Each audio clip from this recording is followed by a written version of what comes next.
What's up, Cosmonauts? It's your boy Cosmo, and today, guys, this video is going to be quite different. So as you can see from the title, yes, it is true. I had visited Super Nintendo World for the very first time at Universal Studios Hollywood for my 26th birthday.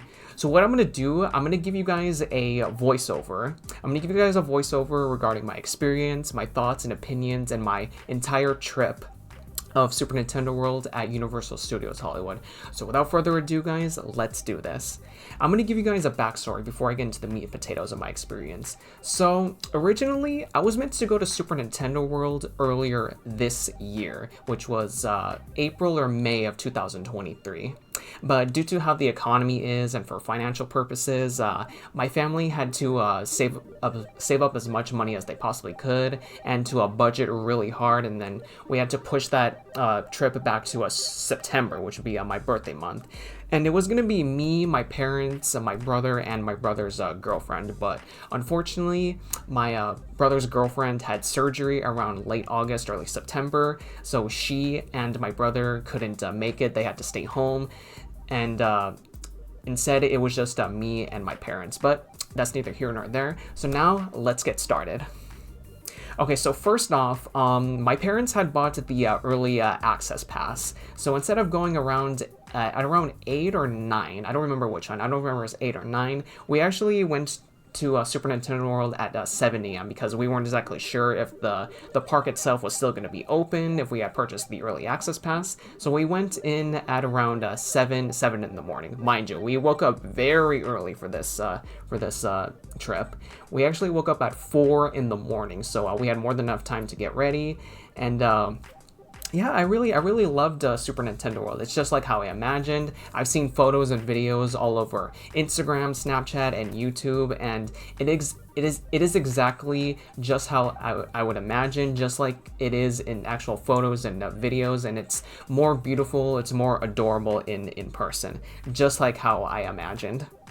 So the first thing that we did, we went into the Mario Kart Bowser Castles challenge. And if you're a Mario Kart fan, it's very self-explanatory. You're basically playing Mario Kart in real life. And what they do is they give you a special hat along with 3D visors that you can use. And it makes it seem as if you're playing Mario Kart in real life, which you can use to throw shells and collect coins at many different opponents.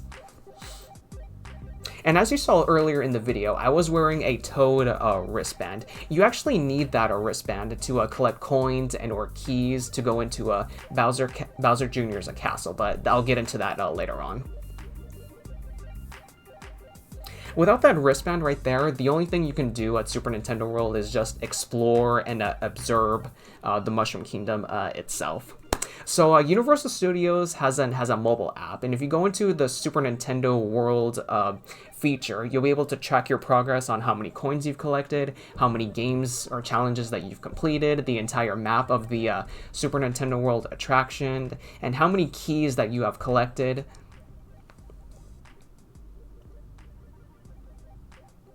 And apparently, because it was a Saturday, we went on a Saturday, you actually do get to meet Mario, Luigi, and Princess Peach.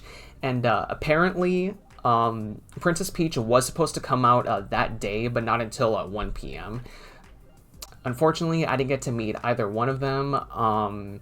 Didn't get to meet Princess Peach at all, even though she was supposed to come on that day that we were there, but not until 1 p.m. We were only there in the morning, and because it was a Saturday, of course, it would be hella packed. So if you guys are gonna go to Super Nintendo World, definitely buy the early access pass. I promise you, it is worth the investment. And it's better to get that out of the way if you want to do other things before it gets really packed around 9 or 10 in the morning. That's when that's when Super Nintendo World was starting to fill up. The next thing after the Mario Kart Bowser Castle challenge, there was actually this next mini game that I did. You have to stop as many ticking clocks as you possibly can, and if you do that, you'll be rewarded with another key. And remember how I had mentioned that you actually need the wristband in order to collect coins and or keys?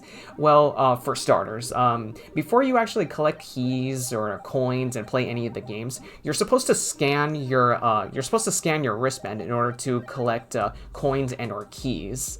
and you're able to track the progress that you've made as far as coins and keys collected. Yes, I definitely love this place. I wish I can go back. I wish I can go back again.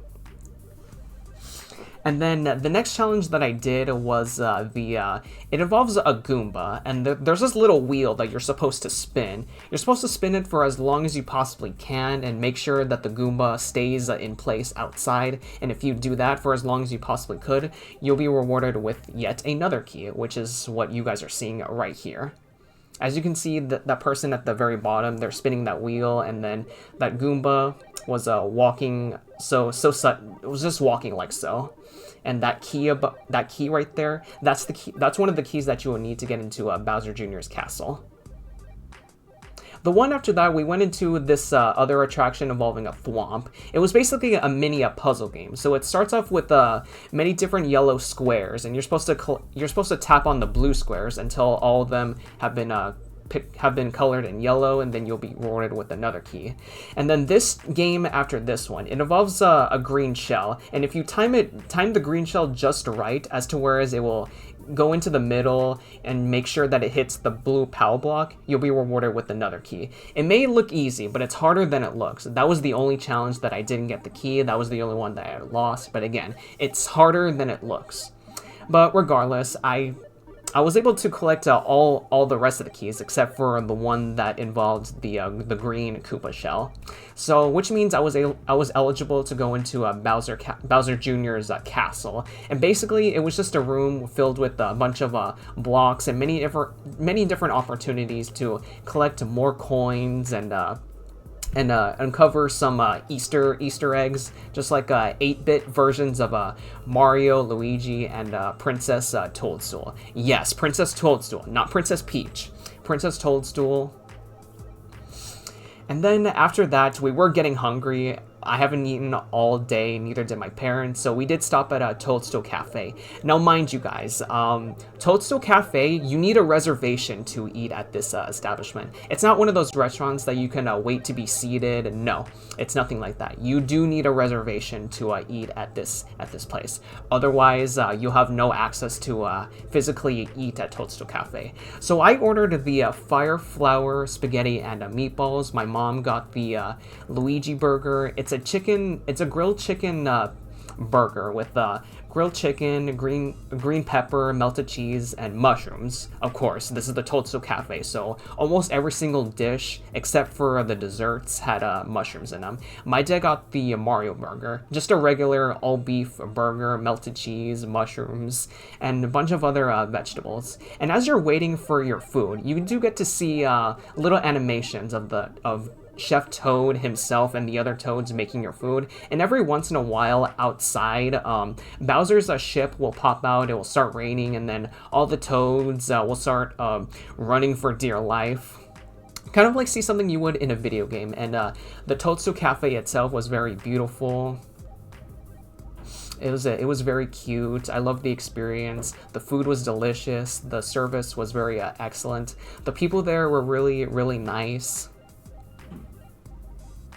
And then after we had eaten, I did do a little bit of shopping at the 1UP factory shop, which you can buy merchandise either at the Mario Super Nintendo World place itself, or there's a separate one at Universal Studios Hollywood. So as you can see, I did buy me a Mario Kart popcorn bucket, followed by a reversible pillow. It starts off as a question mark block, but then you can reverse it or transform it into the Mario's Superstar. Overall, I loved the experience of Super Nintendo World. I wish I can go back again. One of the best birthdays I've ever had. Oh boy, 26 years old. I'm slowly becoming an old man, guys, and I don't like it.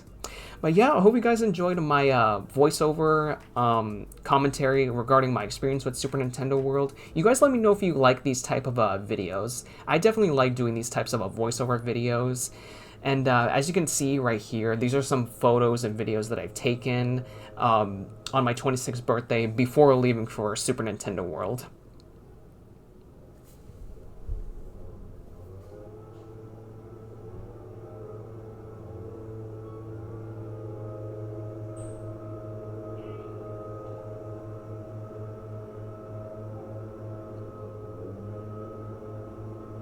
And of course, I had to go with the, I had to ask for a Super Mario cake. You know, I gotta fit the theme of my birthday celebration.